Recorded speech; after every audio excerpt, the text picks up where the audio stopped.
하나님의 평강과 축복이 우리 사랑하는 성도 여러분과 함께 하시기를 주님의 이름으로 축원합니다. 오늘 고린도전서 12장 1절부터 11절까지 말씀으로 하나님의 영으로 말하라, 하나님의 영으로 말하라, 이런 제목으로 말씀의 은혜를 나누고자 합니다.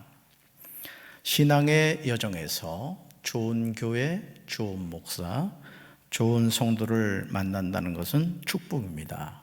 저는 우리 교회가 그런 교회가 되어야 될 줄로 믿습니다. 노사연은 만남이라는 가요에서 다음과 같이 노래하고 있습니다. 대중에게 친근하게 다가오는 가요는 그 가사가 아주 이해하기 쉽습니다. 가사의 내용 자체가 우리 마음에 공감을 얻습니다. 한번 볼까요? 우리 만남은 우연이 아니야. 그것은 우리의 바람이었어. 이게 너무한 나의 운명이었기에 바랄 수는 없지만 영혼을 태우리. 돌아보지 마라. 후회하지 마라. 바보 같은 눈물 보이지 마라. 사랑해, 사랑해, 너를 사랑해. 아멘 하려고 하신 분들이 있었죠? 참 가사의 내용이 너무너무 가슴에 와 닿는 것 같아요. 또 노사연이 불러서 더 구수하고 가슴에 감동이 되는 것 같습니다. 만남이란 가요가 만들어진 것은 1986년이라고 합니다. 지금으로부터 무려 31년 전입니다. 그런데 실제로 이 노래가 대중에게 발표된 것은 3년 뒤인 1989년이라고 합니다. 이거 시험 나옵니다. 만남을 작곡한 사람이 최대석인데 만남을 부른 노사연의 막내 이모부랍니다. 1978년 단국대 성악과 2학년생으로 MBC 주최 제2회 대학가요제에 출전하여 돌고 돌아가는 길로 금상을 받아 가수가 된 노사연은 만남이 나올 때까지만 해도 무명에 가까웠다고 합니다. 가수가 어떤 곡을 받아 부르냐에 따라서 그의 삶이 바뀌는 것을 보게 되죠. 또 재미있는 경우는 누가 이렇게 하기로 했는데 그게 어떻게 안 돼서 다른 사람이 했는데 그 가수가 대박이 나는 그런 경우도 있죠. 그렇다면 이제 우리는 중요한 한 가지 질문을 던질 때가 되었습니다. 과연 우리에게 좋은 교회가 있을까요? 내 마음에 드는 좋은 목사가 있을까요? 늘 순종하는 좋은 성도가 있을까요? 성경은 이런 우리의 질문에 그런 교회와 사람은 없다, 이렇게 대답합니다. 사랑하는 성도 여러분, 너무 실망스러우십니까? 그러나 사실입니다. 이 세상에서 내 마음에 딱 드는 교회는 어디도 존재하지 않습니다. 일평생 신앙생활하면서 절대로 실망하지 않을 목사는 없습니다. 어떤 경우에도 무한 신뢰할 수 있는 성도는 없습니다. 고린도 교회가 얼마나 불완전한 장소인가에 관하여 우리에게 잘 보여주고 있습니다.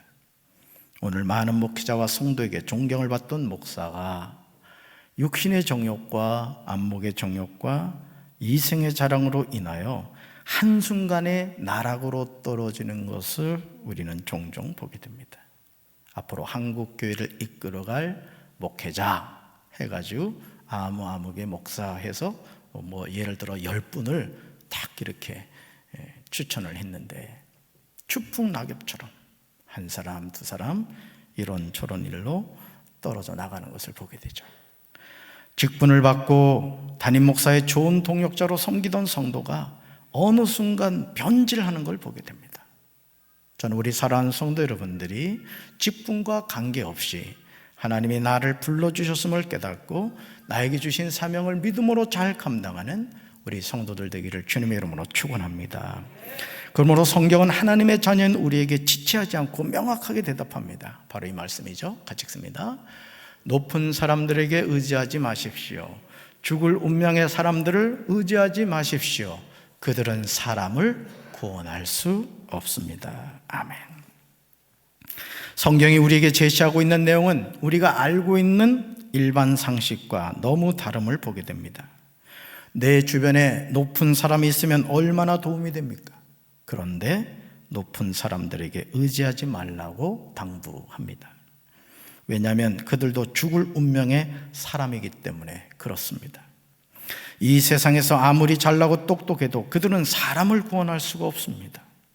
사랑하는 성도 여러분, 삶의 여정에서 우리는 누군가를 무한 신뢰했다가 한순간에 상처를 받게 되는 경우가 많습니다.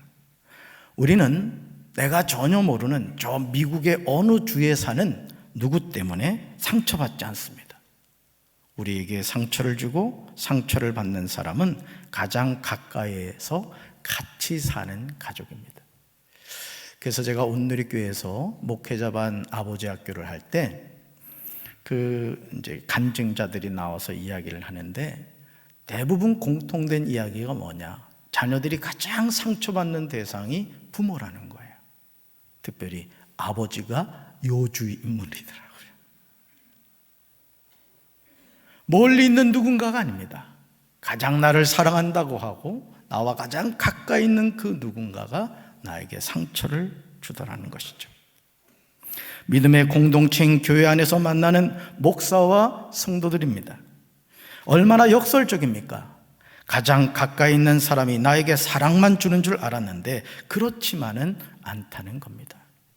오히려 남보다 못한 가족이 얼마나 많습니까? 교회 안에서 가장 많이 사용하는 낱말이 사랑입니다. 그러나 교회 안에 사랑이 잘 보이지 않습니다. 여러분 어떠세요? 여러분 사랑이 보입니까? 여러분 사랑하며 사십니까? 누군가로부터 사랑을 받고 계십니까? 이것이 오늘 우리가 속해 있는 대부분의 교회가 처한 현실입니다. 고린도전서가 나오는 고린도교의 모습은 어떻습니까? 고린도전서 1장부터 4장에는 교회 안에서 일어나는 당파 분쟁이 나옵니다. 2000년 전 초대 교회 가운데 하나였던 고린도 교회 안에 당파 분쟁이 있었다는 거예요. 5장에는 성적 부도덕에 관한 문제가 나옵니다. 7장에는 결혼과 이혼의 문제가 나옵니다. 8장부터 10장에는 우상에 바쳐진 제물에 관한 문제가 나옵니다. 그리고 11장에는 교회 공동체 안에서 여자의 품행 문제와 성만찬의 남용에 관하여 바울은 고린도 교인들에게 문제의 심각성을 인식시키고 그들의 그릇된 신앙을 바로잡고 있습니다. 12장부터 14장은 고린도 교회 안에서 그릇된 견해와 혼돈을 바로잡기 위하여 매우 흥미있고 실제적인 교훈을 제시하며 성령의 역사를 기록하고 있습니다. 사랑하는 성도 여러분, 고린도전서 12장 26절에서 말하고 있듯이 교회는 그리스도의 몸입니다. 따라합시다. 교회는 그리스도의 몸입니다. 우리는 교회를 구성하는 지체 각 부분입니다. 여러분이 이렇게 예배를 드리러 오면 거의 자신이 앉는 자리가 있습니다. 거의 그래요. 그래서 자리 이동을 하신 분들을 보면 갑자기 긍정적인 반응과 부정적인 반응이 이렇게 일어나게 돼요. 이 담임 목사가 심장이 약해요. 그러니까 놀래키지 마시기 바래요. 근데 여러분 아세요? 여러분이 앉아있는 그 자리가 너무너무 소중하다는 거예요. 나 한 사람 교회 안 나간다고 목사님이 신경 쓰겠어? 혹여나 그렇게 생각하십니까? 아니, 하나님이 그렇게 생각하실까요? 여러분, 좌우에 우리 교회는 이 교회를 짓는 아마 우리 목사님의 목회적인 방향이 담겨 있는 것 같아요. 나무로 이렇게 성전 안을 이렇게 장식을 했습니다. 그런데 이 나무 조각 가운데 하나가 어떤 이유 때문인지 떨어져 나갔다고 생각합시다. 어떨까요? 보기 좋겠어요? 안 좋겠어요? 안 좋습니다.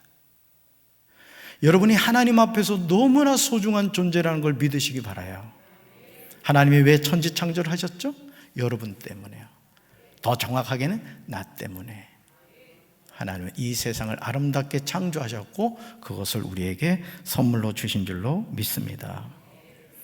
교회는 그리스도를 영광스럽게 하는 기관이며 그리스도의 의도와 목적을 수행하고 실현하는 기관입니다.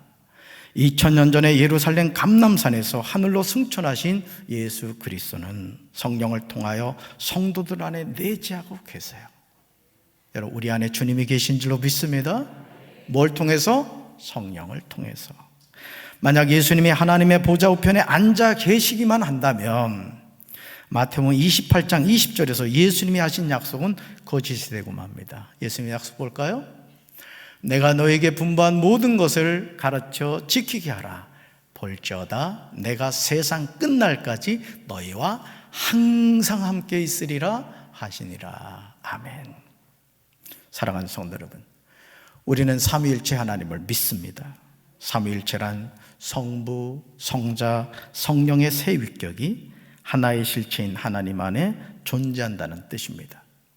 그러므로 예수 그리스도는 성령을 통하여 오늘 우리와 함께 거하시는 줄로 믿습니다. 이 예배당에 성령이 임재하시는 줄로 믿습니다. 그 성령이 내 안에 거하시는 줄로 믿습니다. 고린도 교회는 성도들 대부분이 이방인 출신의 그리스도인이었습니다. 즉 유대인이 가진 하나님의 말씀인 구약 성경을 전혀 알지 못했습니다.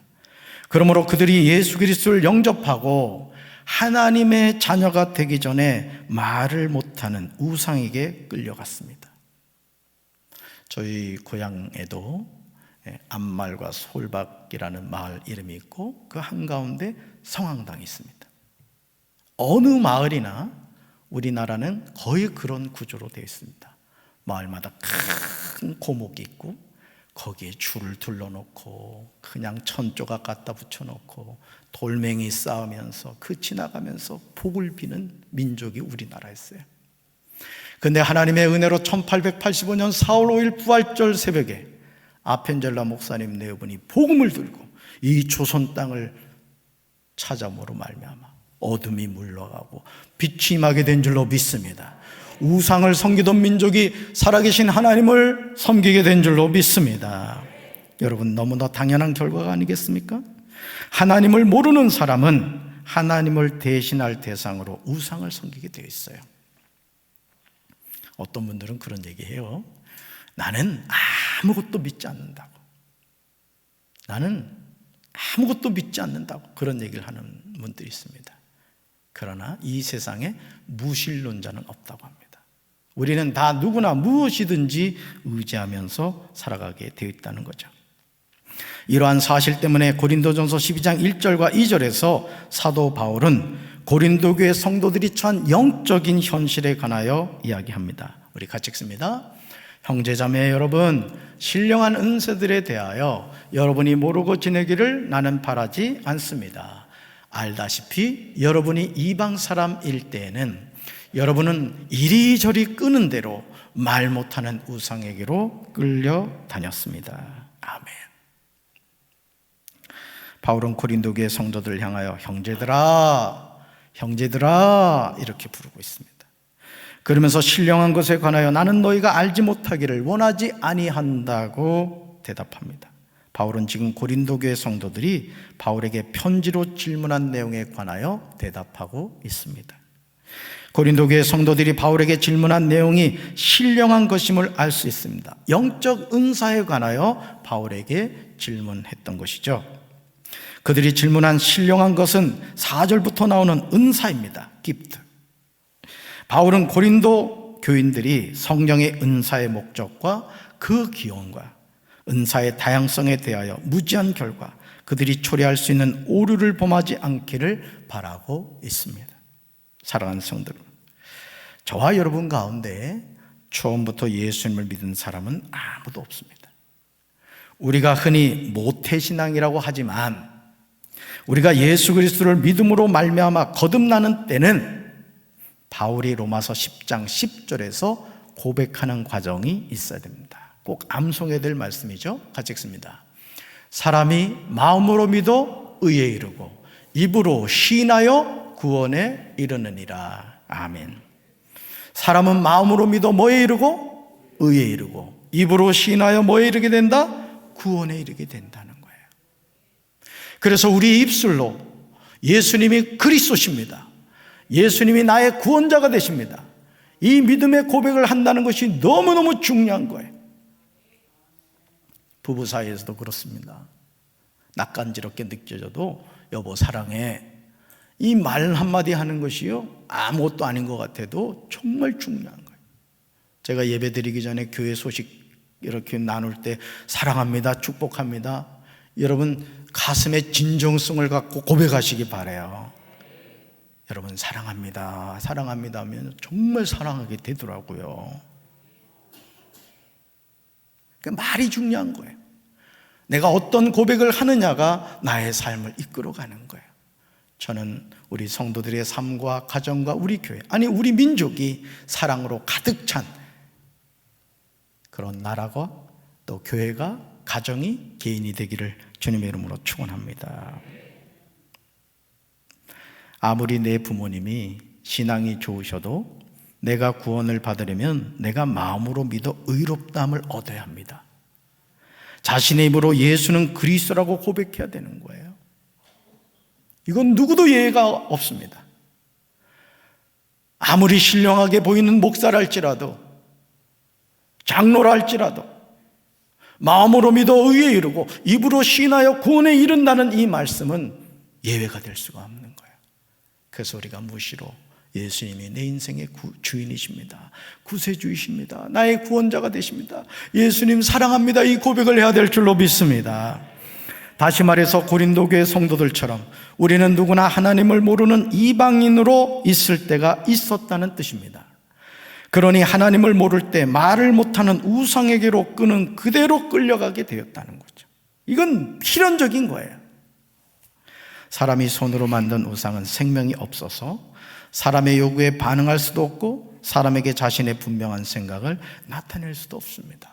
여러분 절에 가면 부처님이 있죠. 부처님이 아니라 부처님이 형상을 한 조각상이 있죠. 여러분 그윽한 미소를 짓고 있죠. 여러분 그거 누가 만듭니까? 사람이 만들죠. 근데 이상한 것은 사람이 만들어 놓은 그 부처상 앞에 가서 손을 빌면서 복을 빕니다. 여러분 우리 강단에 십자가가 달려 있습니다. 누가 만들었죠? 사람이 만들었습니다. 잘 들으세요. 우리가 바라보는 것은 사람이 나무로 만든 이 십자가가 아닙니다. 십자가에 달리신 예수님, 나의 죄를 용서해 주시고 나를 하나님의 자녀로 삼아주신 그 예수님을 우리는 바라봐야 될 줄로 믿습니다. 십자가 목걸이 목에 걸고 난폭 운전하면 교통사고 나는 거예요. 십자가는 부적이 아닙니다. 예수님을 생각하는 상징 심볼인 거예요. 그 십자가를 바라볼 때마다 주님의 사랑을 느낄 수 있어야 되죠. 할렐루야. 오늘 우리가 사는 이 세상을 살펴보시기 바랍니다.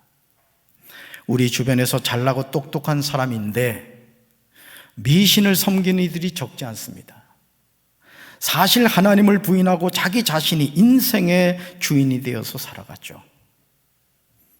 여러분 오늘 우리에게 하나님은 누구나 24시간을 선물로 주셨습니다.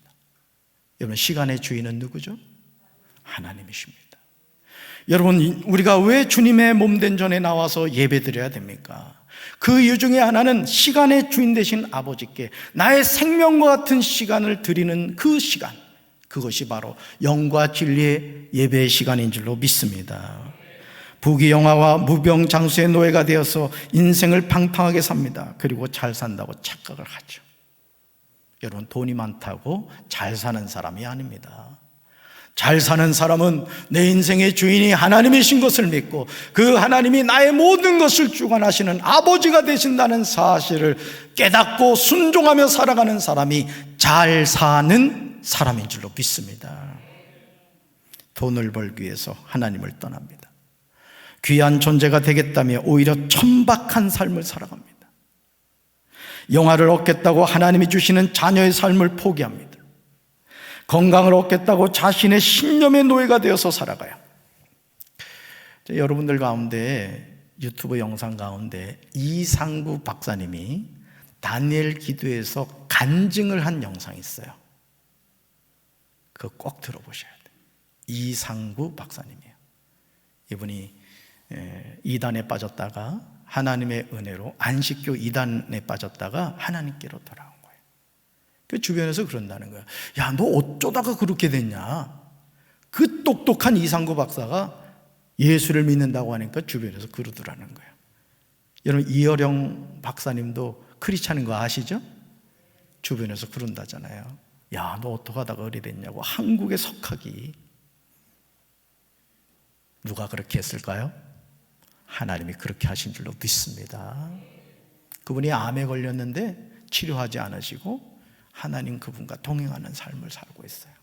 얼마나 멋집니까?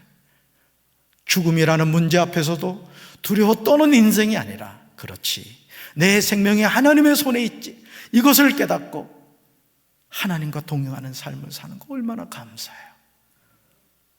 지난주에도 92세로 하나님의 부름을 받은 백상계 권사님 그 장례를 하면서 참 많은 생각을 했습니다. 그 권사님이 땅속에 이렇게 묻히는 모습을 보면서 만약 인생이 이것이 끝이라면 인생이 얼마나 허망한가. 여러분 92세면 그래도 장수하신 거잖아요. 아프지도 않으셨어요. 운동, 돌아가시기 전에도 운동도 하시고, 그다음 그냥 갑자기 돌아가신 거예요. 여러분, 우리에게도 그날이 가까이 다가오고 있어요. 우리에게도 성큼성큼 죽음이 다가오고 있습니다. 우리가 그 죽음을 어떻게 준비할 것입니까? 저는 우리 사랑하는 성도 여러분들이 구원의 분명한 확신을 가지고 내 생명의 주관자 되시는 하나님 그분으로 인하여 죽음을 두려워하는 인생이 아니라 오히려 광야에 지나가는 과정에 얽매이지 않고 하나님이 약속하신 저 가나안 땅을 향하여, 천국을 향하여, 표대를 향하여 그리스도 예수 안에서 부르시는 부름의 상을 향해 달려가는 우리 성도들 되길 주님의 이름으로 축원합니다. 이 땅에 많은 사람들이 오래 살 수만 있다면 자신의 영혼을 팔아서라도 그렇게 하겠다고 몸부림칩니다. 이것이 하나님을 모르는 삶의 결국입니다. 이제 우리는 내 삶의 주인이 되시는 아버지 하나님을 인정하고 하나님이 우리에게 주신 말씀대로 순종하며 살아야 할 줄로 믿습니다. 고린도교의 성도들이 하나님을 믿지 않을 때 헛된 우상의 요구대로 이끌려 자기 판단과 결정과는 관계없이 비인격적인 우상 숭배를 하였습니다. 사람이 지혜로운 것처럼 보이지만 어리석게 살아갈 때가 너무너무 많아요. 너무너무 많다고요. 그러므로 바울은 고린도전서 12장 3절에서 우리에게 중요한 사실을 알려줘요. 아주 중요한 사실 같이 읽습니다. 그리고 지금도 여러분은 자기가 하나님의 영에게서 받은 말씀을 전하고 있다는 사람을 종종 만나게 될 것입니다. 그럴 때 여러분은 그들이 정말 하나님의 영을 받은 것인지 아니면 가짜로 그렇게 말하는 것인지를 몰라 당황할 것입니다. 그렇거든 이 점을 잘 살피십시오. 하나님의 영을 받아 말하는 사람은 누구든지 예수를 저주할 수 없고 또 성령의 도움 없이는 아무도 예수는 주님이시다 라고 고백할 수 없다는 사실입니다. 아멘. 사랑하는 성도 여러분, 신명기 21장 23절 하반절에 나오듯이 나무에 달린 자는 하나님께 저주를 받았다는 말씀처럼 예수님은 십자가에 못 박혀 죽으셨습니다. 이사야 53장 5절에서 선지자 이사야는 예수님이 이렇게 하신 이유를 구체적으로 말하죠. 같이 읽습니다.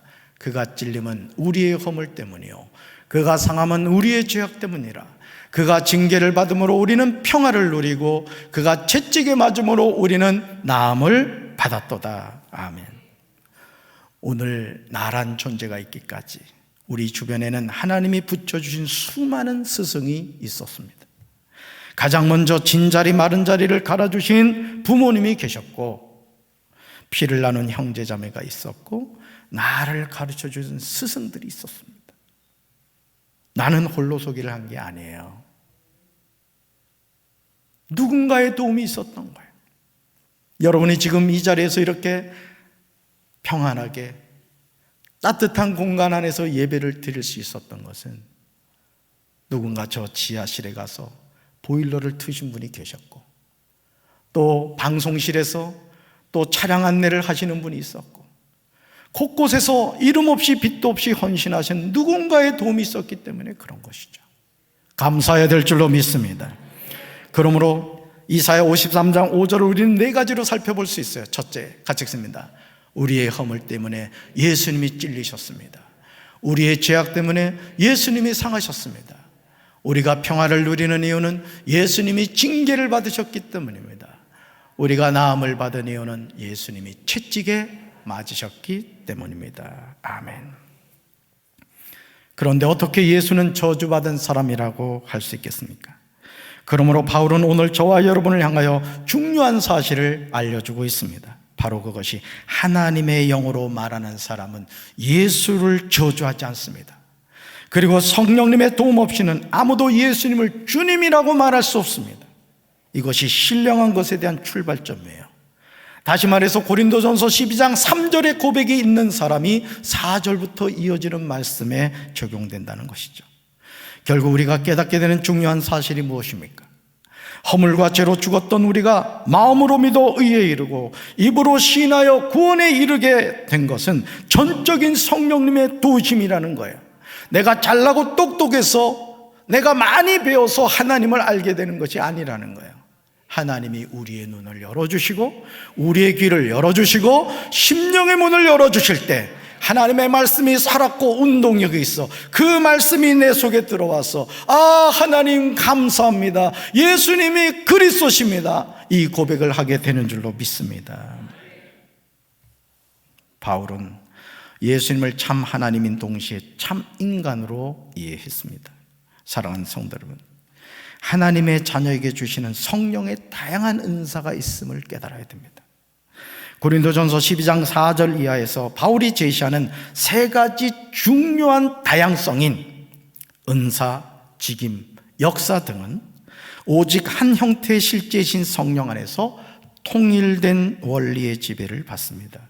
즉 한 성령께서 믿는 자들 안에 내재해 계시면서 그들에게 은사를 주십니다. 따릅니다. 성령님이 나에게 은사를 주십니다. 아멘. 그러므로 고린도전서 12장 4절에서 바울이 말하고 있는 내용은 중요한 말씀이에요. 같이 읽습니다. 은사는 여러 가지지만 그것을 주시는 분은 같은 성령이십니다. 아멘. 여기서 은사는 헬라어로 카리스마톤인데 하나님이 값없이 주시는 선물, 다시 말해서 은혜 선물이라는 뜻이에요. 값없이 주시는 선물이 뭐라고요? 은사라는 거예요. 그러니까 받아야 돼요, 말아야 돼요? 받아야 돼요. 그럼 왜 주실까? 주님의 일을 하라고 은사 주시는 줄로 믿습니다. 바울은 이 단어를 특별한 사람들만 받을 수 있는 어떤 신기하고 특별한 은사라는 의미로 사용하지 않았습니다. 오히려 모든 그리스도인에게 하나님이 성령을 통하여 값없이 주시는 선물이라는 의미로 사용하고 있음을 보게 됩니다. 우리에게 은사를 주신 분은 성령이신 줄로 믿습니다. 그러므로 성령 충만함을 받을 때 하나님은 우리에게 다양한 은사를 주세요. 그래서 중요한 게 바로 이거예요. 같이 읽습니다. 은사보다 성령이 우선입니다. 아멘. 고린도전서 12장 7절에서 바울은 각 사람에게 성령을 나타내시면 유익하게 하려 하심이라고 말합니다. 여러분, 하나님이 여러분에게 은사 주셨습니다. 여러분, 벼룩이도 뛰는 재주가 있고 군뱅이도 구르는 재주가 있어요. 여러분이 다 은사가 있어요. 근데 중요한 것은 그 받은 은사를 저 한국은행에다가 저축해 놓는 분들이 있어요. 여러분, 예전에 나온 기사 가운데 몇천 년 전 미라에서 밀 이삭인가요? 그것을 어떤 학자가 갖다가 이게 물을 이렇게 해줬다는 거예요. 그랬더니 그 밀알에서 싹이 나더라는 거죠. 여러분, 하나님이 우리에게 주신 은사를 여러분 은행에다가 저축해 놓으면 되겠습니까? 사용해야 될 줄로 믿습니다. 그래서 여러분이 내가 왜 오늘 이 하루를 더 살아가는가? 목숨이 붙어 있기 때문에 사는 것이 아닙니다. 주님이 나에게 맡겨주신 사명 때문인 줄로 믿습니다. 가만히 돌이켜보세요. 내가 벌써 죽었어야 될 사람인데 그 죽음으로부터 주님이 건져주신 그런 체험을 하신 분들이 있을 거예요. 이유는 한 가지입니다. 나를 위해서 네가 더 일해줬으면 좋겠구나. 주님 우리에게 기회를 주신 거예요. 할렐루야. 성령님은 교회 전체 유익을 위해서 우리 각 사람을 통하여 전능하신 하나님의 능력을 나타내 주십니다. 그러니 우리가 성령을 통하여 은사를 받을 때 우리는 합력하여 주님의 모인 교회를 바로 세워가야 될 줄로 믿습니다. 성도일 때 잘하는 사람이요, 집사 돼서도 잘하는 거예요. 집사할 때 성실하게 주님의 일을 감당하는 사람이 권사되면 잘하는 거예요. 권사일 때 그냥 물불을 가리지 않고 시간을 쪼개고 물질을 쪼개서 주님을 위해 헌신하는 사람이 장로 되면 잘하는 거예요. 나에게 뭐 직분 주어지면 잘한다고요? 지금 하는 걸 보면 그 사람의 미래를 볼 수 있는 거예요. 저는 우리 사랑하는 성도 여러분들이 직분 때문에 주님의 일을 하는 것이 아니라 지금 부르심을 받은 그 자리에서 주님의 일을 감당하게 되길 주님의 이름으로 축원합니다. 여러분, 못생긴 나무가 산을 지킨다고 그래요. 우리 교회를 지켜가는 사람도요, 잘나고 똑똑한 사람이 아니에요. 돈 많고 성공한 사람이 아니에요. 바보 같은 사람들, 하나님의 말씀 앞에서 아멘 아멘 하고 순종하는 사람 때문에 우리 교회가 118년 발음이 좀 그러네요. 하여간 118년 동안 여기까지 온 줄로 믿습니다. 갑자기 정신이 확 들죠? 고린도전서 12장 8절부터 10절에서 바울은 다양한 은사를 제시해요. 같이 읽습니다. 어떤 사람에게는 성령으로 말미암아 지혜의 말씀을, 어떤 사람에게는 같은 성령을 따라 지식의 말씀을, 다른 사람에게는 같은 성령으로 믿음을, 어떤 사람에게는 한 성령으로 병 고치는 은사를, 어떤 사람에게는 능력 행함을, 어떤 사람에게는 예언함을, 어떤 사람에게는 영들 분별함을, 다른 사람에게는 각종 방언 말함을, 어떤 사람에게는 방언들 통역함을 주시나니. 아멘. 우리는 바울이 제시하고 있는 다양한 은사를 통해서 은사 자체에 몰입하기 쉽습니다. 그러나 고린도전서 12장 8절부터 10절에 나오는 말씀에서 은사를 주목하면 안 됩니다. 그 은사가 어떻게 주어졌는가를 주목하셔야 합니다. 이 모든 은사는 성령으로 말미암아 주어지는 줄로 믿습니다. 같은 성령을 따라 같은 성령으로, 한 성령으로를 주목해야 합니다. 그러므로 고린도전서 12장 11절에서 바울은 하나님이 은사를 주신 목적을 분명히 말하고 있습니다. 고린도전서 12장 8절부터 10절에 나오는 이 모든 은사는 같은 성령께서 하시는 일인 거예요. 여러분, 도토리 키재기 하지 마세요.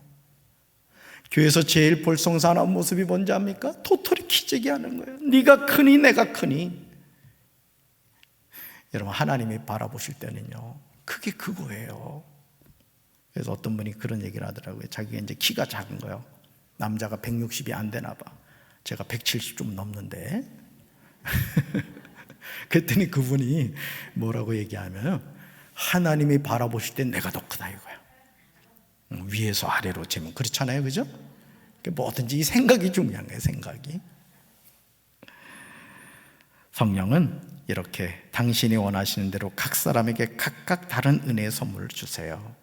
그러니까 여러분, 다른 사람이 받은 은사는 존중하십시오. 그리고 나에게 있는 은사로 주님의 일을 감당하면 되는 거예요. 성령이 이렇게 당신이 원하시는 대로 각 사람에게 각각 다른 은혜의 선물을 주십니다. 그러니 하나님이 나에게 주신 은사로 사명을 감당하면 되는 줄로 믿습니다. 사랑하는 성도 여러분, 은사는 여러 가지나 성령 같습니다. 직분은 여러 가지나 주는 같습니다. 사역은 여러 가지나 모든 것을 모든 사람 가운데서 이루시는 하나님은 같은 줄로 믿습니다. 예수님을 주로 믿는 모든 그리스도인에게 은사를 주시고 직분을 주시고 사역을 주시는 분은 삼위일체 하나님이신 줄로 믿습니다. 그러니 우리는 부르심에 순종해야 되는 거예요. 부르심에 순종하십시오. 나를 속회 인도자로, 속장으로, 선교회 회장으로, 또 각 부서 부장으로 세워주셨으면 그를 위해 기도하셔야 돼요. 지금 우리 속회 인도자들한테 인도자 보고서를 만들어서 그거 제가 만든 겁니다. 이게 드렸습니다. 제가 어제 하루 동안 그걸 쫙 읽어봤어요. 내신 분이 있고 안 내신 분이 있어요. 내셨는데 그 내용을 보니까 제가 감동이 돼요. 아주 성실함이 느껴져요. 작은 일에 충성하는 자에게 하나님 큰일 맡깁니다.